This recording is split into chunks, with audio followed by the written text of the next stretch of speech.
Indian നദികളിൽ ഉപദ്വീപീയ നദികൾ നമ്മൾ പഠിച്ചു കഴിഞ്ഞു. ഇനി നമ്മൾ പഠിക്കാൻ പോകുന്നത് ഹിമാലയൻ നദികളാണ്. ഉത്തരപർവ്വത മേഖലകളിൽ നിന്നും ഉത്ഭവിക്കുന്ന നദികളാണ് ഹിമാലയൻ നദികൾ. ഹിമാലയത്തിന് മുകളിലായി ട്രാൻസ് ഹിമാലയത്തിൽ നിന്നും ഉത്ഭവിക്കുന്ന നദികൾ അറിയപ്പെടുന്ന പേരാണ് ട്രാൻസ് ഹിമാലയൻ നദികൾ. പ്രധാന ഹിമാലയ നദികളാണ് സിന്ധു, ഗംഗ, ബ്രഹ്മപുത്ര. അപ്പോൾ ഹിമാലയൻ നദികളിൽ നമ്മൾ ആദ്യം നോക്കാൻ പോകുന്നത് ഗംഗാ നദിയാണ്. ഇന്ത്യയുടെ ദേശീയ നദിയാണ് ഗംഗ. ഇന്ത്യയുടെ ദേശീയ നദിയാണ് ഗംഗ. ഗംഗാ നദിയുടെ നീളം 2510 കിലോമീറ്ററാണ്. ഗംഗാ നദിയുടെ നീളം 2510 കിലോമീറ്ററാണ്. റാങ്ക് ഫയലുകളിലൊക്കെ മറ്റും 2525 കിലോമീറ്റർ കൊടുത്തിട്ടുണ്ട്. എന്നാൽ PSCയിൽ ഇപ്പോഴും 2510 തന്നെയാണ് ആൻസർ. അപ്പോൾ നിങ്ങൾ സാഹചര്യത്തിനനുസരിച്ച് ആൻസർ രേഖപ്പെടുത്തണം. ഏറ്റവും കൂടുതൽ പോഷക നദികളുള്ള ഇന്ത്യൻ നദിയാണ് ഗംഗ. ഏറ്റവും കൂടുതൽ പോഷക നദികളുള്ള ഇന്ത്യൻ നദിയാണ് ഗംഗ. ഗംഗാ നദിയെ ഇന്ത്യയുടെ ദേശീയ നദിയായി പ്രഖ്യാപിച്ച വർഷം 2008 നവംബർ 4-നാണ്. ഗംഗാ നദിയെ ഇന്ത്യയുടെ ദേശീയ നദിയായി പ്രഖ്യാപിച്ച വർഷം 2008 നവംബർ 4-നാണ്.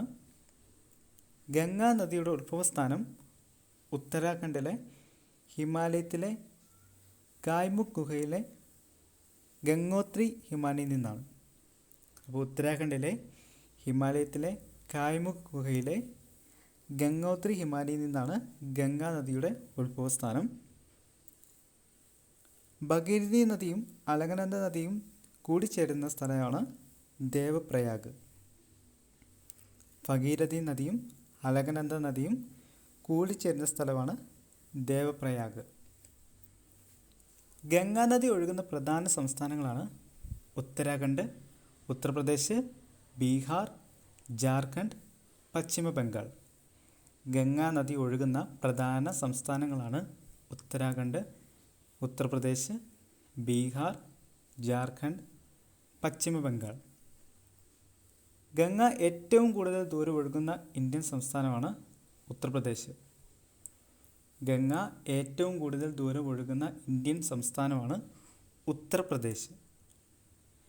ഗംഗയുടെ പ്രധാന പോഷക നദികളാണ് യമുന, കോസി, സോൺ, രാംഗംഗ. ഗംഗയുടെ പ്രധാന പോഷക നദികളാണ് യമുന, കോസി, സോൺ, രാംഗംഗ.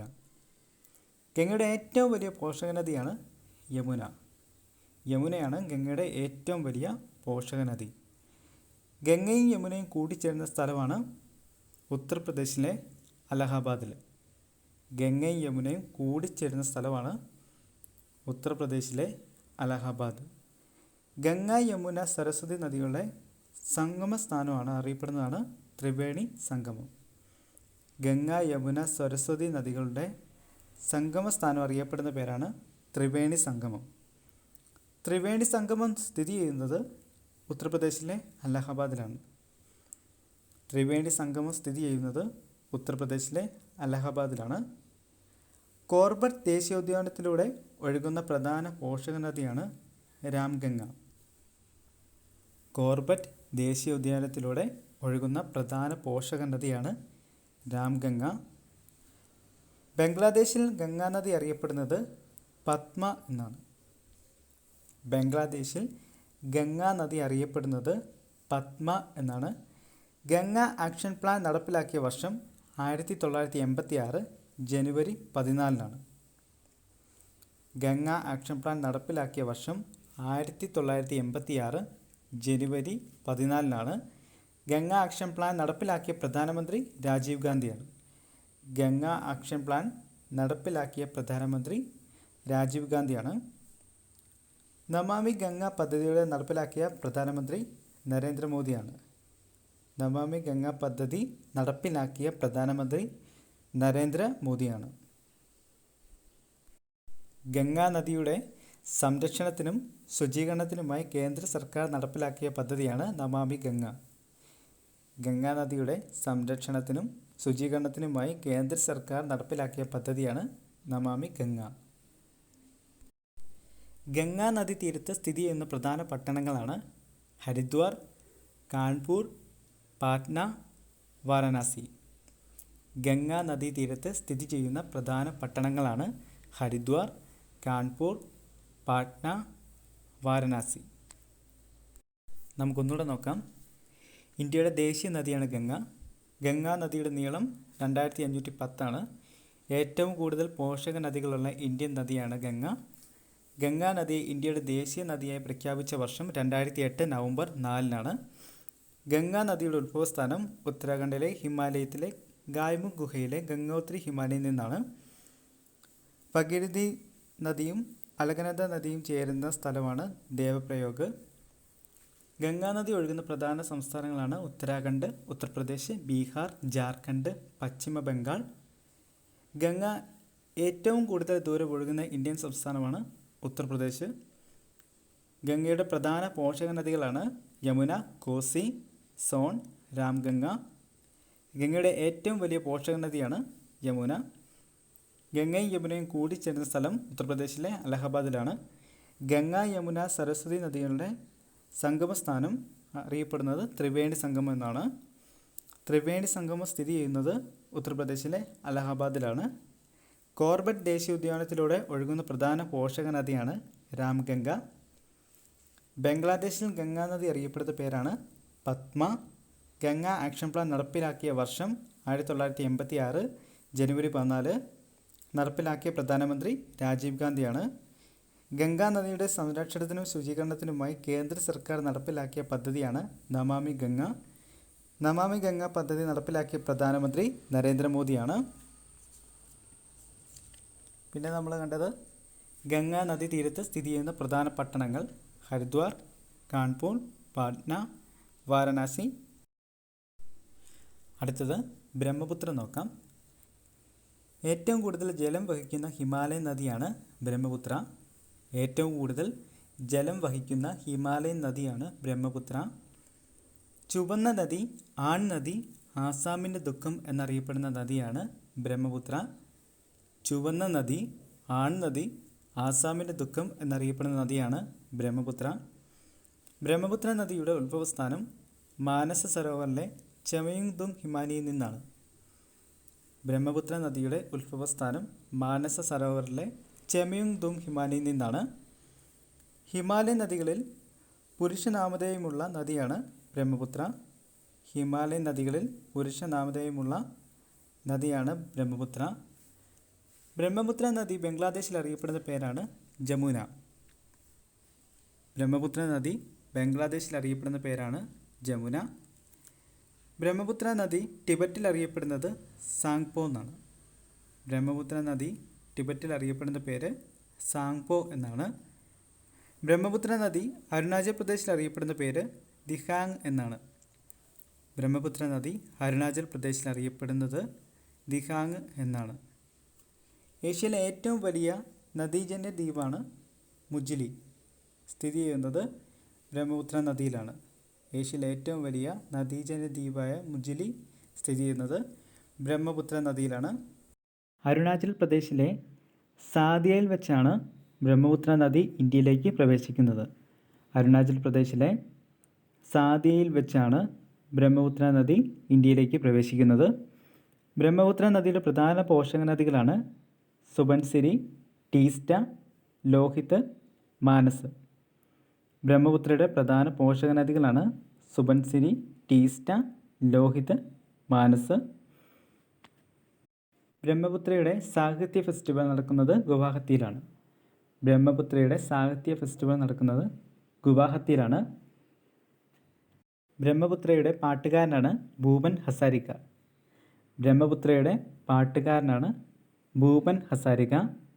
ഇന്ത്യയിലെ ഏറ്റവും നീളം കൂടിയ പാലം ഭൂപൻ ഹസാരിക പാലമാണ്.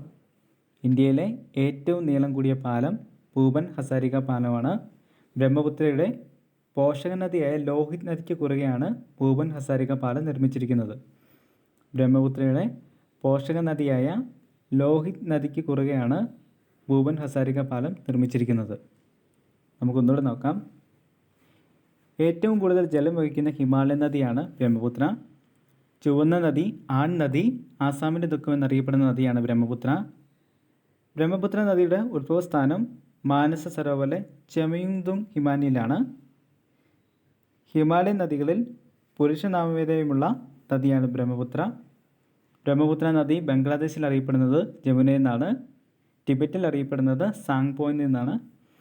ബ്രഹ്മപുത്ര നദി അരുണാചൽ പ്രദേശിൽ അറിയപ്പെടുന്നത് ദിഹാങ് എന്നാണ്. ഏഷ്യയിലെ ഏറ്റവും വലിയ നദീജന്യ ദ്വീപാണ് മജുലി സ്ഥിതി ചെയ്യുന്നത് ബ്രഹ്മപുത്ര നദിയിലാണ്. അരുണാചൽ പ്രദേശിലെ സാദിയിൽ വെച്ചാണ് ബ്രഹ്മപുത്ര നദി ഇന്ത്യയിലേക്ക് പ്രവേശിക്കുന്നത്. ബ്രഹ്മപുത്രയുടെ പ്രധാന പോഷക നദികളാണ് സുബൻസിരി, ടീസ്റ്റ, ലോഹിത്, മാനസ്. ബ്രഹ്മപുത്ര സാഹിത്യ ഫെസ്റ്റിവൽ നടക്കുന്നത് ഗുവാഹത്തിയിലാണ്. ബ്രഹ്മപുത്രയുടെ പാട്ടുകാരൻ എന്നറിയപ്പെടുന്നതാണ് ഭൂപൻ ഹസാരിക. ഇന്ത്യയിലെ ഏറ്റവും നീളം കൂടിയ പാലമാണ് ഭൂപൻ ഹസാരിക പാലം. ബ്രഹ്മപുത്രയുടെ പോഷക നദിയായ ലോഹിത് നദിക്ക് കുറുകെയാണ് ഭൂപൻ ഹസാരിക പാലം നിർമ്മിച്ചിരിക്കുന്നത്. അടുത്തത് നമ്മൾ പഠിക്കാൻ പോകുന്നത് സിന്ധു നദിയാണ്. സിന്ധു നദിയുടെ ഉത്ഭവസ്ഥാനം ടിബറ്റിലെ മാനസ സരോവർ തടാകത്തിൽ നിന്നാണ്. സിന്ധു നദിയുടെ ഉത്ഭവസ്ഥാനം ടിബറ്റിലെ മാനസ സരോവർ തടാകത്തിൽ നിന്നാണ്. പാകിസ്ഥാൻ്റെ ദേശീയ നദിയാണ് സിന്ധു. പാകിസ്ഥാൻ്റെ ദേശീയ നദിയാണ് സിന്ധു. ഇന്ത്യൻ ഉപഭൂഖണ്ഡത്തിലെ ഏറ്റവും വലിയ നദിയാണ് സിന്ധു. ഇന്ത്യൻ ഉപഭൂഖണ്ഡത്തിലെ ഏറ്റവും വലിയ നദിയാണ് സിന്ധു. പടിഞ്ഞാറോട്ടൊഴുകുന്ന ഏക ഹിമാലയൻ നദിയാണ് സിന്ധു. പടിഞ്ഞാറോട്ടൊഴുകുന്ന ഏക ഹിമാലയൻ നദിയാണ് സിന്ധു. സിന്ധുവിൻ്റെ പ്രധാന പോഷക നദികളാണ് സത്ലജ്, രവി, ബിയാസ്, സലം, ചിനാബ്. സിന്ധുവിൻ്റെ പ്രധാന പോഷക നദികളാണ് സത്ലജ്, രവി, ബിയാസ്, സലം, ചിനാബ്. ഇന്ത്യയിലൂടെ ഒഴുകുന്ന സിന്ധുവിൻ്റെ ഏറ്റവും വലിയ പോഷക നദിയാണ് സത്ലജ്.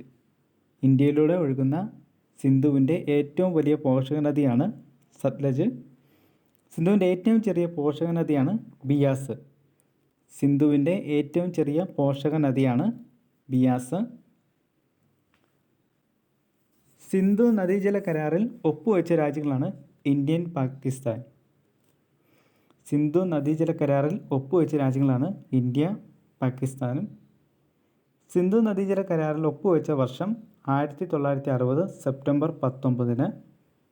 മുൻ ഇന്ത്യൻ പ്രധാനമന്ത്രിയായ ജവഹർലാൽ നെഹ്റുവും മുൻ പാകിസ്ഥാൻ പ്രസിഡൻ്റായ മുഹമ്മദ് അയ്യൂബ് ഖാനുമാണ് ഒപ്പുവെച്ച വ്യക്തികൾ. സിന്ധു നദീജല കരാർ ഒപ്പുവെച്ച വർഷം 1960 സെപ്റ്റംബർ 19 ഒപ്പുവെച്ച വ്യക്തികൾ മുൻ ഇന്ത്യൻ പ്രധാനമന്ത്രി ജവഹർലാൽ നെഹ്റുവും മുൻ പാകിസ്ഥാൻ പ്രസിഡന്റ് മുഹമ്മദ് അയ്യൂബ് ഖാനുമാണ്. ഒന്നുകൂടി നോക്കാം. സിന്ധു നദിയുടെ ഉത്ഭവസ്ഥാനം ടിബറ്റിലെ മാനസ സരോവർ തടാകത്തിൽ നിന്നാണ്. പാകിസ്ഥാൻ്റെ ദേശീയ നദിയാണ് സിന്ധു. ഇന്ത്യൻ ഉപഭൂഖണ്ഡത്തിലെ ഏറ്റവും വലിയ നദിയാണ് സിന്ധു. പടിഞ്ഞാറോട്ടൊഴുകുന്ന ഏക ഹിമാലയൻ നദിയാണ് സിന്ധു. സിന്ധുവിൻ്റെ പ്രധാന പോഷക നദികളാണ് സത്ലജ്, രവി, ബിയാസ്, സലം, ചിനാബ്. ഇന്ത്യയിലൂടെ ഒഴുകുന്ന സിന്ധുവിൻ്റെ ഏറ്റവും വലിയ പോഷക നദിയാണ് സത്ലജ്. സിന്ധുവിൻ്റെ ഏറ്റവും ചെറിയ പോഷക നദിയാണ് ബിയാസ്. സിന്ധു നദീജല കരാറിൽ ഒപ്പുവെച്ച രാജ്യങ്ങളാണ് ഇന്ത്യ, പാകിസ്ഥാൻ. സിന്ധു നദീജല കരാർ ഒപ്പുവെച്ച വർഷം 1960 സെപ്റ്റംബർ 19. ഒപ്പുവെച്ച വ്യക്തികൾ മുൻ ഇന്ത്യൻ പ്രധാനമന്ത്രിയായ ജവഹർലാൽ നെഹ്റുവും മുൻ പാകിസ്ഥാൻ പ്രസിഡന്റ് മുഹമ്മദ് അയ്യൂബ് ഖാനും. അപ്പോൾ നമ്മളിന്ന് പഠിച്ചത് ഹിമാലയൻ നദികളെ പറ്റിയാണ്. Thank you.